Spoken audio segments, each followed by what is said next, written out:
umano'y sa pagwangwang o yung mga sangkot umano sa baluktot na gawain. Bagyong Waning, nagbabanta sa Northern Luzon area.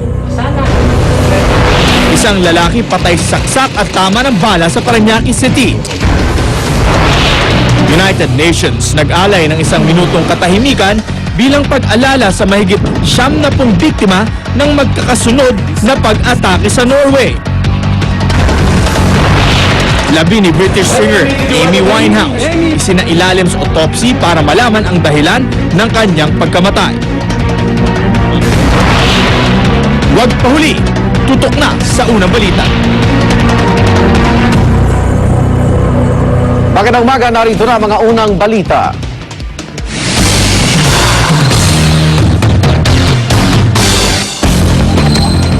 Metro Manila at ilang lugar sa Central at Southern Luzon niyanig ng magnitude 5.9 na lindol kaninang madaling araw. Ay sa P-Box, wala naman daw dapat ikabahala dahil offshore o sa tubig nangyari ang lindol at mababaw lang ang pinagmulan nito.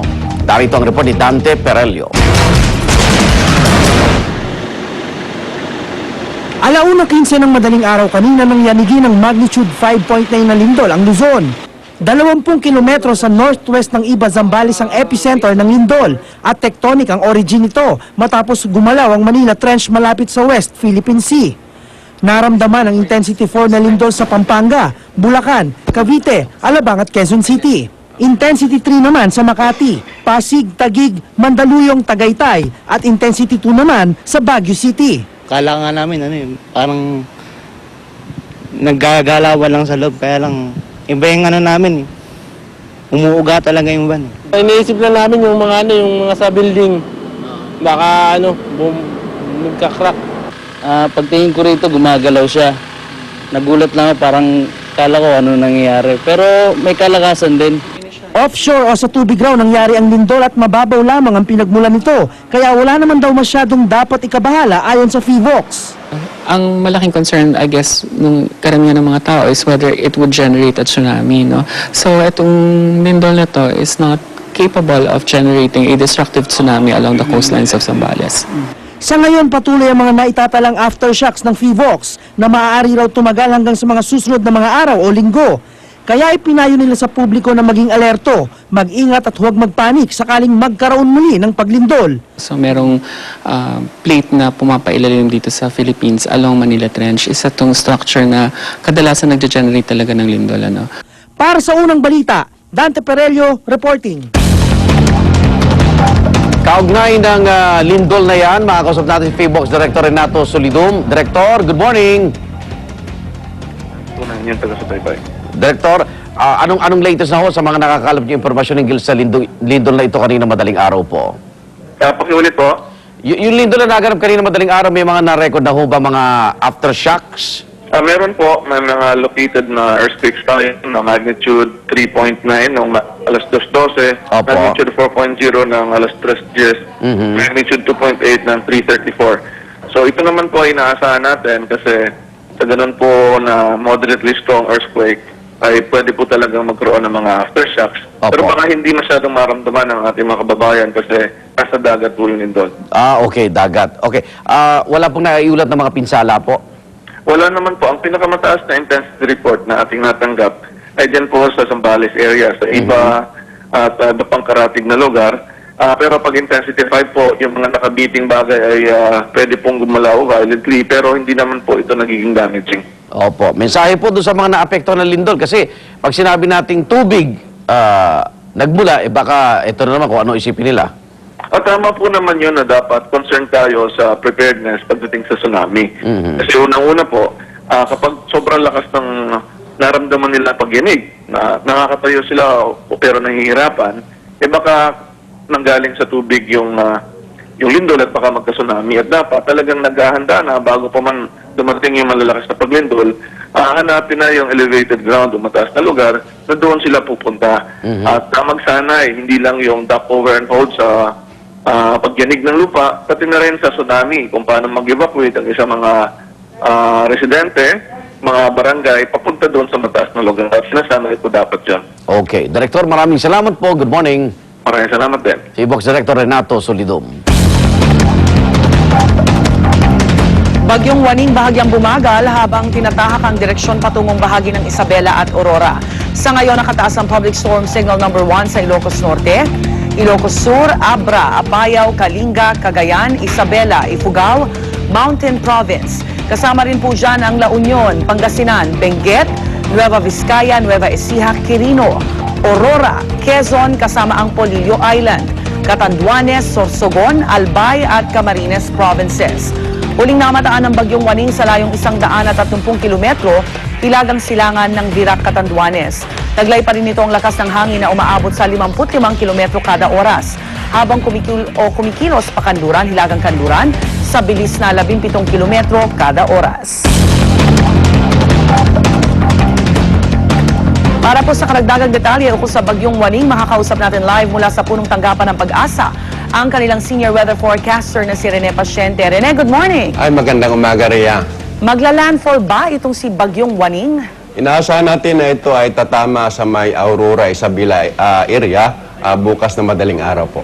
Gaano kalakas itong bagyong aasahan natin? Sa ngayon, nasa depression intensity pa lang siya, 55 km bawat oras, pero ito ay inaasahan natin na lalakas pa o magiging storm. Mas marami ba yung dalang ulan nito o hangin? Actually, Rhea, sa ngayon, marami yung paulan na dala nitong depression natin. Ang Central Luzon, Southern Luzon at Visayas ay magiging maulan ngayong araw at magiging malawakan dito sa may Katimugang Luzon. Itong nararanasan nating pagulan sa Metro Manila, epekto na ba ito ng Bagyong Waning? Oo, epekto na to ng Bagyong Waning, Rhea. Aha. Ano-ano pang mga lugar ang kailangan na mag-ingat dito sa paparating na bagyo, Rene? Itong mga lalawigan sa Northern Luzon at saka Central Luzon at saka yung nasa kanlurang bahagi din ng Luzon kasi pag-ibayuhin nito ang habagat. So, apektado rin po ang Metro Manila. Hanggang kailan na mananatili sa Philippine Area of Responsibility itong si Waning?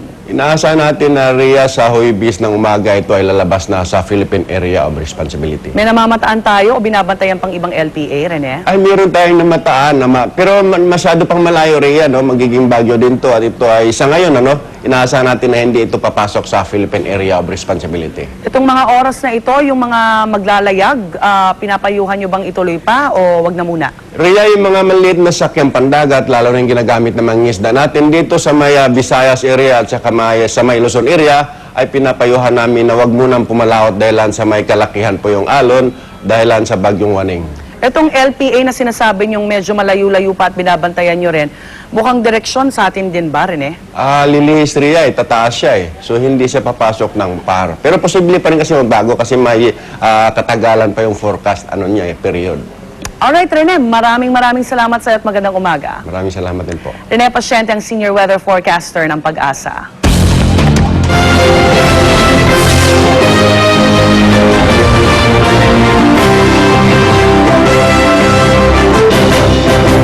Sa kanyang ikalawang State of the Nation address, Pangulong Noynoy Aquino binalaan ang mga patuloy sa pagwawangwang o ito po yung mga sangkot umano sa baluktot na gawain. Kasabay dito ay binida rin ng Pangulo ang mga nagawa ng kanyang administrasyon sa loob ng isang taon. Narito ang report ni Sandra Aguinaldo. Gusto ba ninyong matanggal ang wangwang hindi lamang sa kalsada kundi sa kaisipang nagdulot ng baluktot na sistema na pagkatagal-tagal na nating pinagtiisan?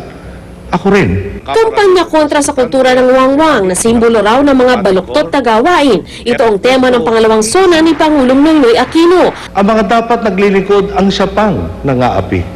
Ang panalamang matapos mangakong maglingkod, iyan po ang utak wangwang. At may sample pa siya ng pagmamalabis umano, ang 1 bilyong pisong ginastos ng nakaraang pamunuan ng Philippine Amusement and Gaming Corporation na PAGCOR para lamang daw sa kape. Baka po kahit ngayong iba na ang pamunuan ng PAGCOR, baka po dilat na dilat pa rin ang mata ng mga uminom ng kapeng ito.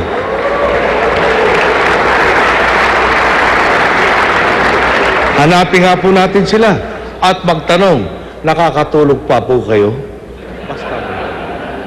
Sinita rin ng Pangulo ang mga wangwang umano sa Autonomous Region in Muslim Mindanao kung saan malaking pera daw ang napunta sa katiwalian. Kung hindi nawala ang pondong ito, nakatapos na sana ang isang batang sa ngayon tumatawid sa Ghost Bridge para pumasok sa Ghost School kung saan tuturuan siya ng Ghost Teacher.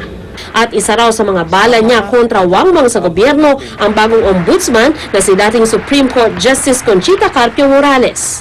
Inaasahan ko nga po na sa taon na ito, masasampa na ng kaso ang maraming nagkuntsabaan sa katiwalian at naging sanhi ng sitwasyong ating inabutan.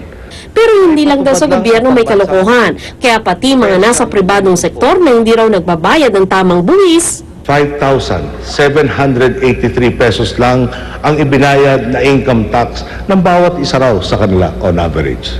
Ay ibig sabihin kung totoo po ito, ang kabuoang kinita nila ay umaabot lang ng 8,500 pesos kada buwan. Mababa pa sa minimum wage naman. inis sa isa rin ng Pangulo ang kanyang mga nagawa nitong nakarang isang taon. Bumaba raw ang bilang ng mga nagugutom na Pinoy at nadagdagan ang bilang ng may trabaho. Umarangkada ang stock market, tumaas ang credit rating ng Pilipinas at dumami ang mga dayuhang kumpanyang gustong mag-invest sa Pilipinas. Pero marami pa raw kailangang gawin. Mga ipapasang batas para mabigyan ng kompensasyon ang mga biktima ng martial law, pagkakaloob ng makatarungang pasahod at benepisyo sa mga kasambahay at mas pinaigting na programang pangkalusugan. Para sa unang balita, Sandra Aguinaldo reporting. Abangan mamaya sa Talakayan with Igan ang malalimang diskusyon ukol sa ibinunyag ni Pangulong Aquino na 1 bilyong pisong gasto sa kape ng PAGCOR. Isang lalaki patay matapos ang sakit at parilimpak sa Parañaque City. At United Nations nag-aalay ng 1 minutong katahimikan para sa mga biktima ng pamamaril at pambubomba sa Norway. Huwag pa uli, tutok lang sa unang balita.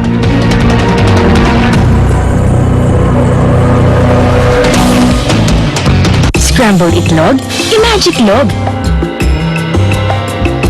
Ibudbod ang Maggi Magic Sarap, then beat the eggs.